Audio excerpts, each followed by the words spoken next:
Hey everyone, welcome to another episode of New to Weeaboo. This is episode number 172 for May 13th, 2026. I am Nemesis and I'm joined by Alcatraz. Hello. Yeah. One thing I want to bring up real quick. It's kind of only tangential to anime, but like at best. How dare you? But the game Neverness to Everness, which we're I've dumb heard enough. of that. Yeah. Recently kind of made waves because a surprise, there's a lot of AI generated content in it. A lot. Yeesh. Now, what does it have to do with anime? Well, for one, the game is very anime styled. Yeah. Even though made in China, I believe. Yeah. But one of the things I was very much was like, wow, this is the big tip off. This is all AI generated. There's like a billboard or something playing some, like, I guess, scenes from a fictional movie, which, wow, these scenes look like they're ripped straight out of Weathering with You. Yeah, so that's not great. Yeah. They've suddenly disappeared all of a sudden. They put out a release talking about, basically kind of a nothing release, which kind of saying, oh yes, we use AI generated stuff, but blah blah, artists for blah blah. And, they're trying to. Our core things are still human made. Or sure. That's why so much of this. Yeah, like one of the things was like this intro to like a mission set or something like this old timey, the rubber hose style animation. Oh. And it's like, oh, that's clearly AI generated because, like, all of a sudden, like the suspenders change to some weird tassel thing, and also a rose appears, and so on and so forth. The cat changes from a striped cat to a plain cat with a spot, and Oops. stuff like that. Because it's clearly AI generated type stuff. It's like, Yeah, that's not great. This is like, that could have got you in legal trouble considering those are almost 1-to-1 remakes of shots from Weathering with You. Yeah. Anyway, of course, like China does, but of course, the old adage, China don't care. China don't care about copyright. So anyway, that was. But what they do care about is money, and if no one buys their AI slop, then. Which that was another thing was that was a weird thing that happened with the Korean gacha game. I think it was gacha. Yeah, a Korean game that's trying to push into the West and not doing so hot. They hired some English VAs. Who, one of them was summarily fired almost immediately because a bunch of people dug up some old thing from a stream 4 years ago from her alternate identity when she, funnily enough, played the game in a sponsored stream. And she made a joke, and apparently decided that meant she hated the game. So, yeah. A certain VA with who's also half Korean, half Canadian, maybe a little blue hair, maybe blue, yeah.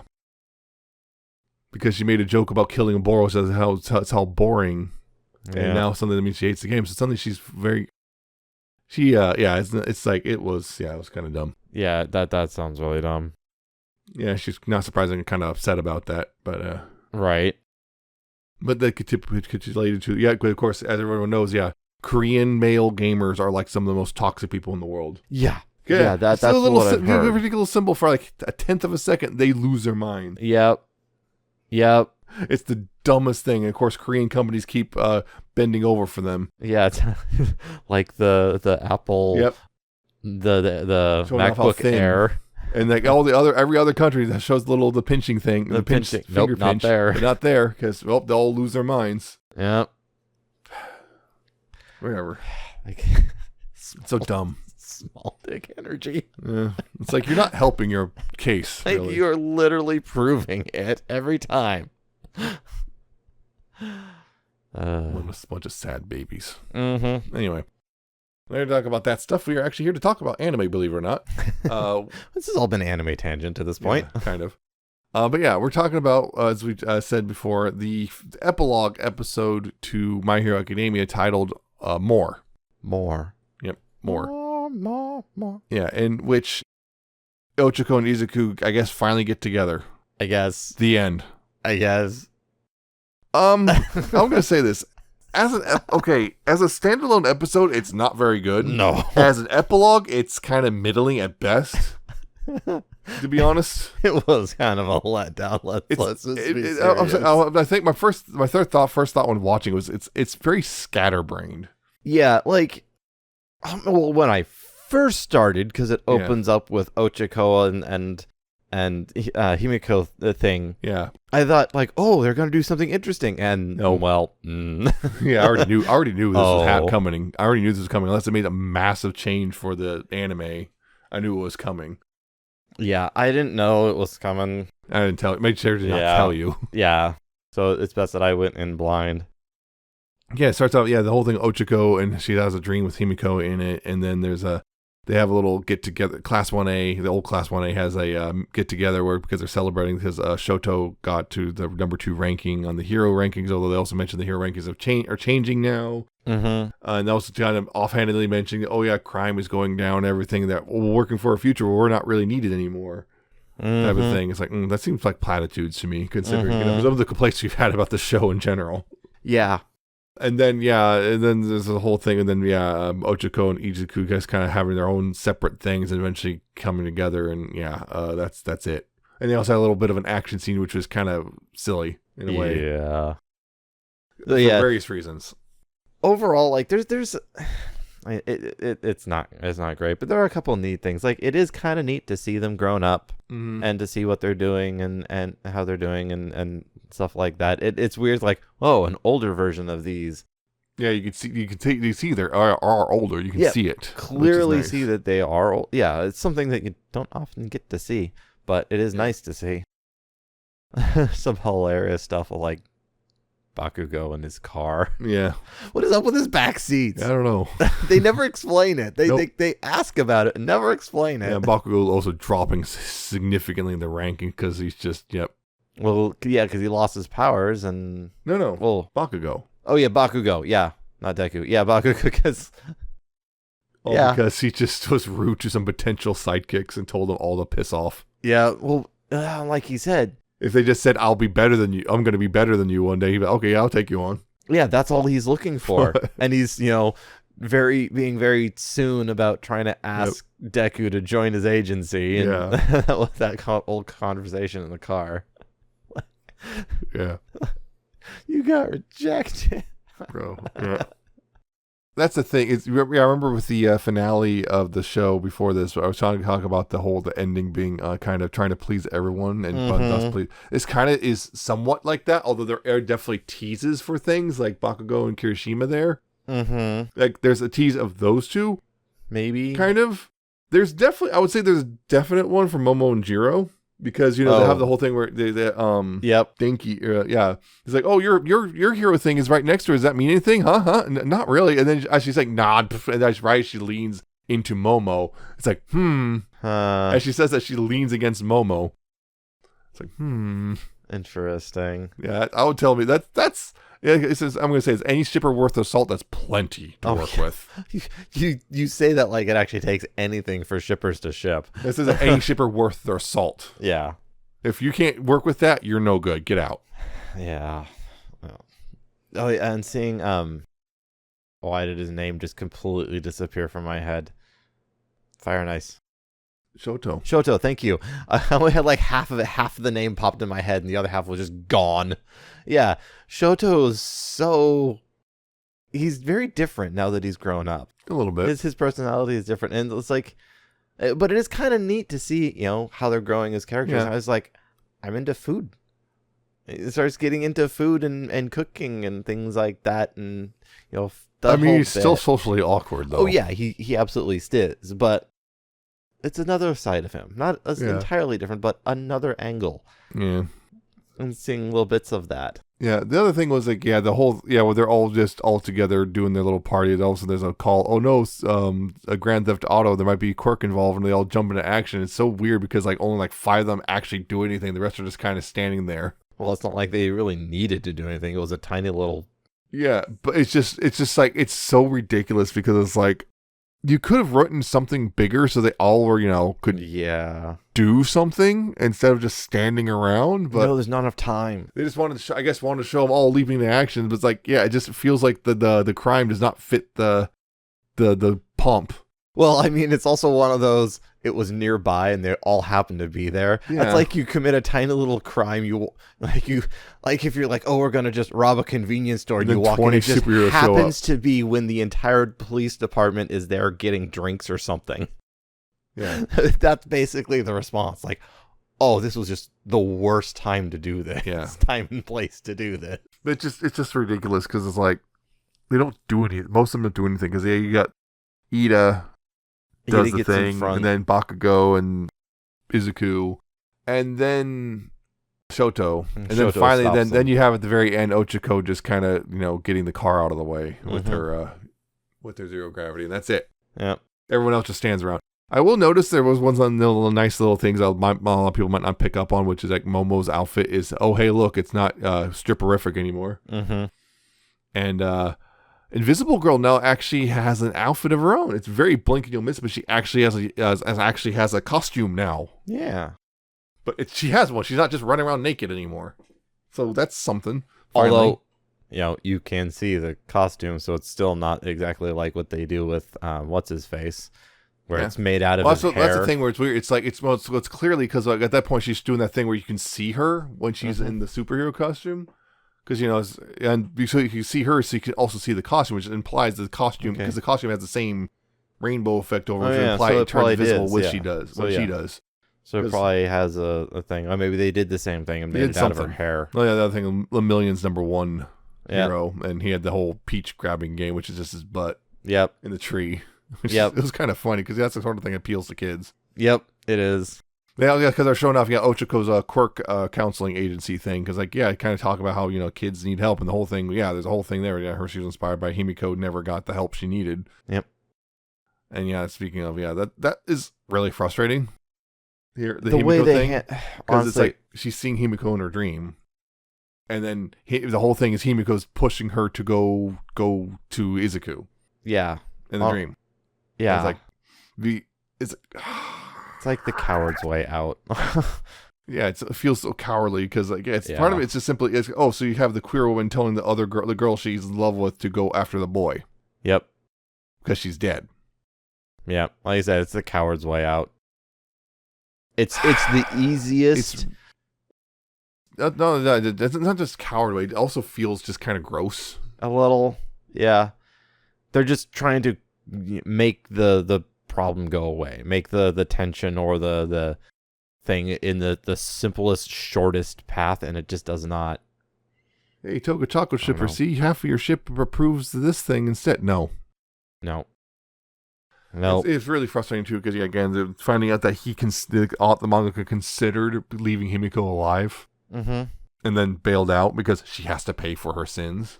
Yeah, and the other people get to live even though they did horrible things, or redemption through death. And then again, the whole there was as far as I remember, only 3 canonically queer characters appeared in this entire series, and 2 of them are villains, and they both died. Yep, that's messed up. Yep. Yeah, as a whole, there's really not much else to say about this episode specifically. Oh, yeah, it's pretty clear at the end. You have the whole, Izuku and Ochako kind of, look, that really awkwardly kind of tiptoeing around the fact they're into each other and want to actually, they never really went anywhere with it, but now they want to actually go for it, I guess. And that's about where we end. Yep, it's that's them where just it kind of, ends. okay, you want to talk more? Yeah. Where Himiko pushes her. All but literally pushes her, and she actually reacts as if she was pushed. Yeah, the very kind of weird supernatural implication there. But well, and they brought up the whole thing that maybe Himiko's blood is in her, and that's where it's from. Considering how long it's been, well, no, that's not how blood works, but whatever. Unless, well, we're talking about quirks. We're talking about quirks. We're talking about blood and Japanese culture. They are that way with blood. Blood types. Blood is a thing. Yeah. Yeah, your blood type determines your personality. No, it doesn't. Yes, it does. No, it doesn't. No, it doesn't. Anyway. Stuff in your blood somewhat does. Genetics is a factor, but that's not your blood type. Yeah. Yeah, regardless, it's just... It's meh. It ties up loose ends a few somewhat, and not in the greatest of ways. I mean, I don't like how they tied up and also the kind of fear to, I guess, commit to certain things. Mm-hmm. Yeah. And man, the Bakudeku shippers were mad because they're like, we have an open-ended interpretation. We can have an open-ended thing we could just work with, and no, you do not. No, you do not. I don't know. You just Bakugo's unrequited love. Yeah. Because there's enough there that you could say that Bakugo is interested. Yeah. But not Deku. Yeah. Yeah. Now that we've actually seen the whole series and it's finished and everything, overall, My Hero Academia. We touched up on this last time we talked about My Hero Academia, but overall, it's still I think it's overall still a pretty solid show. Yes. but it does have pretty significant problems, and some of them are worse than others. Yes. Namely, again, How he treats women. Yeah, treatment of women is pretty bad. It got better towards the end, but it was kind of too better. little, too late. Yeah. Well, yeah. Too little, too late. It's just like you were getting better, but you obviously didn't feel like you wanted to get better because you kept pulling back on something. Yeah, like again, remember like the early. So remember the very first movie, we had literally all the female superhero in training from Class 1A just kind of standing around cheering the guys on to fight against the villain. They're just cheering. That basically just became a glorified cheerleading section. And it's like, but by the end, you have stuff like them actually, have Ochiko's big thing with Himiko at the battle and everything, or like, Jiro getting that big shot in at All for One, for example, right? But at the same time, he also at the very end just kind of killed Midnight off in probably the worst way possible. Like again, a woman alone in the woods off screen. That's how you killed off a big character like that. Okay. Yep. Yeah, so it's frustrating to think that again, the queer characters, just two of them being treated very poorly. One of them is you only know if they're queer because of the supplementary material. Yeah. It's not great. There's obviously kind of something up there against, you have a big burly guy dressed up with, a skirt and everything. So something's up there, but that's what it is. A trans man who basically went, I'll keep wearing the uniform. And then you have, again, Himiko, openly bisexual, and then openly trans woman, both dead by the end. Yep. Definitely also from the narrative perspective, that kind of fell apart in the middle for a while. For a little bit. The big final fight scenes were really season, good. I feel like the final season really, narratively, really improved a lot. Actually, 7 and 8. Season 7 and 8 really improved things a lot, but like, remember like the whole thing, we had half a season devoted to the whole weird thing with like, we're gonna fight Class 1B in this little school thing, and somehow it's do you really the whole thing? Their sole justification was, sure, Class 1A was out getting real world experience and everything, but we were hitting the book, so therefore we're better now. What? That's not quite how it works. Like, hitting the books can be good, but it's nonsensical. This is kind of nonsensical justification. Yeah. It's almost like at a certain point when writing the whole thing, he went, oh crap, I forgot about these characters. Quick, I gotta find some way to make them relevant again. And slapped something together. Yeah. It's not the way to write. Ridiculous sometimes. Yeah, so it started off, remember, it started off really strong as well. I mean, the first season was pretty interesting. The second season was just really amazing. That was the tournament arc with that was amazing. And they had some good stuff with the villains and stuff, the camp.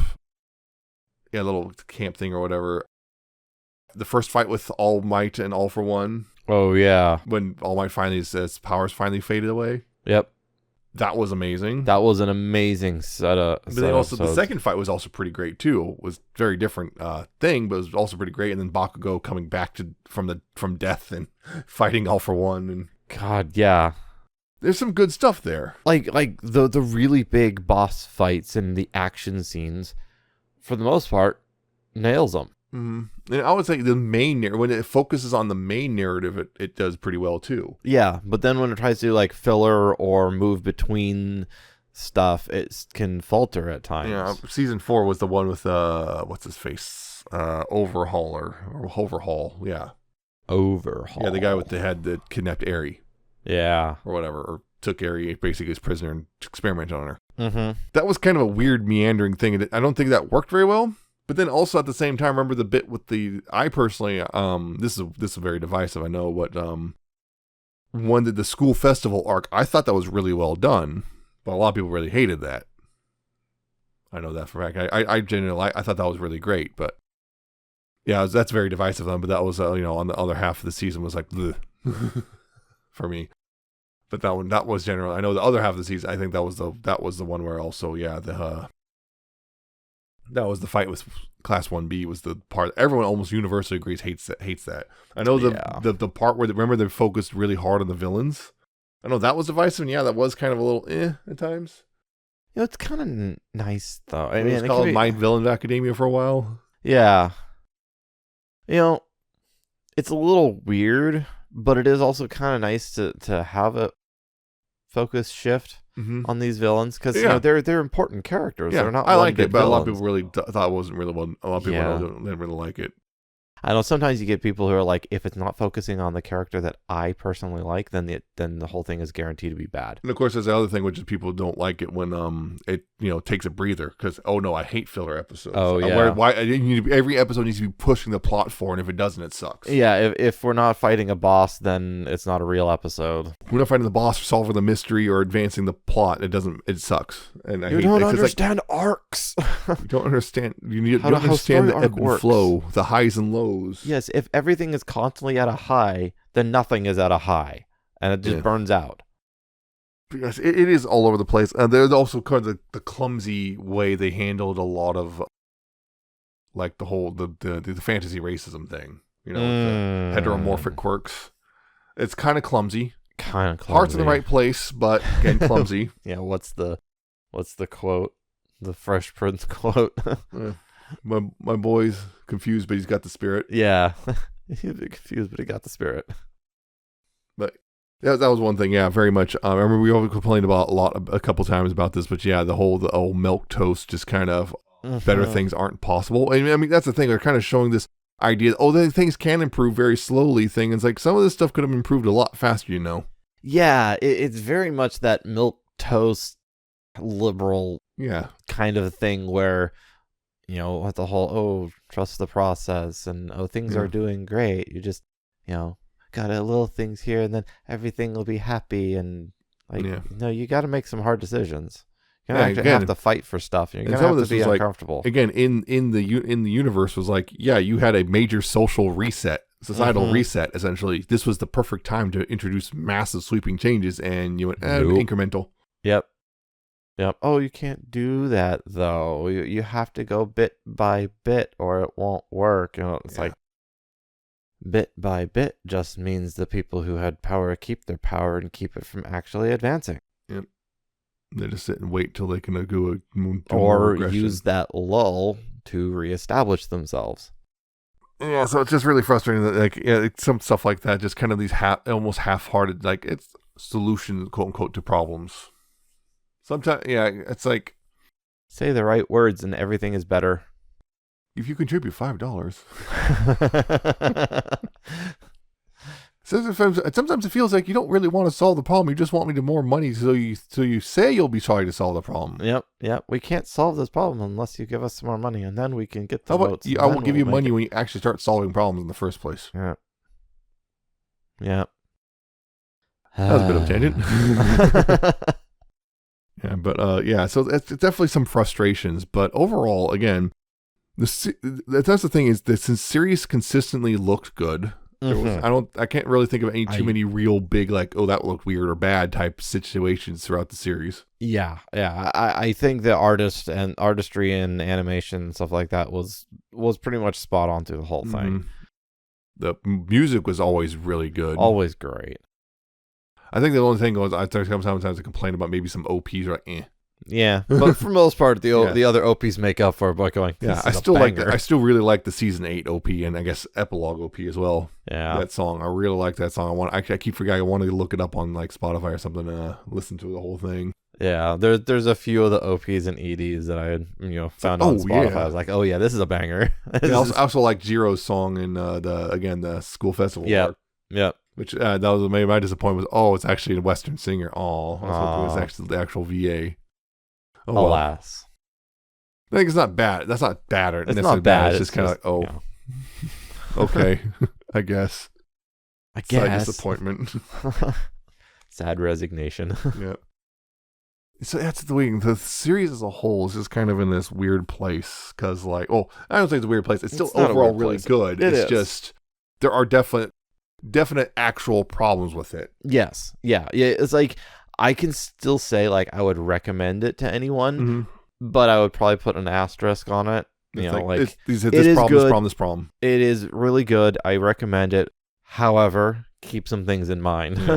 there are some. It's not perfect. Very few things are, but there are some more standout problems throughout the whole thing, but not enough to pull the whole series down. Yeah, not completely. It's still definitely worth watching. Which is kind of a weird thing to say nowadays after all these years of hearing how mid My Hero Academia is. Yeah.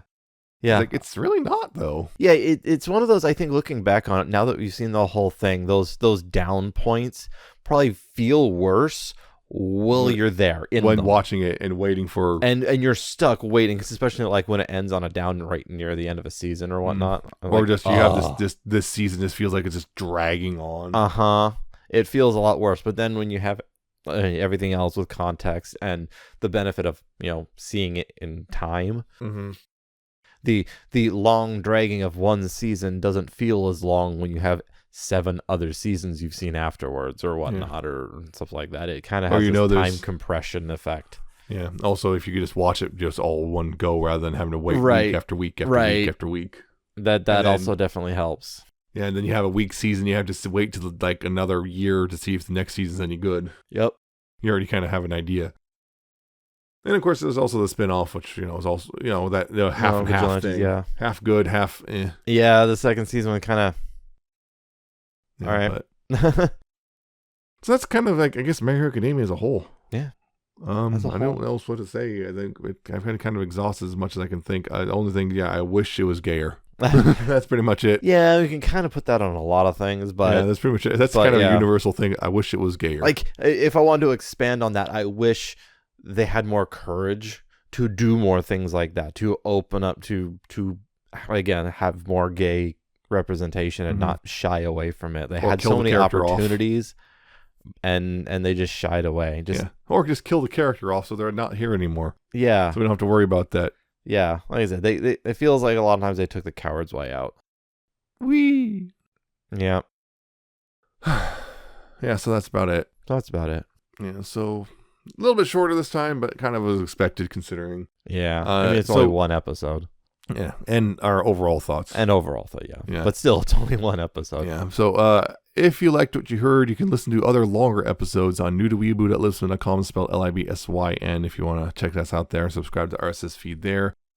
You can also subscribe to us various other ways. First, search for us or click buttons and whatnot, which is Apple Podcasts, Spotify, YouTube, and Amazon are all on there. And so, check us out on all those places and subscribe for your favorite method. And of course, you can also contact us via email, newtoweeaboo@gmail.com, if you have questions or comments or criticisms or anime recommendations or whatever. And you can also follow various social media. It's all listed at newtoweeaboo.libsyn.com/contact, and just click on your favorite one. And while there, again, though, Twitter is not really being used. Archival purposes only. So yeah, that's it for My Hero Academia. We're done with that completely. Done and dusted. It's done. It's over. Go home. Go home.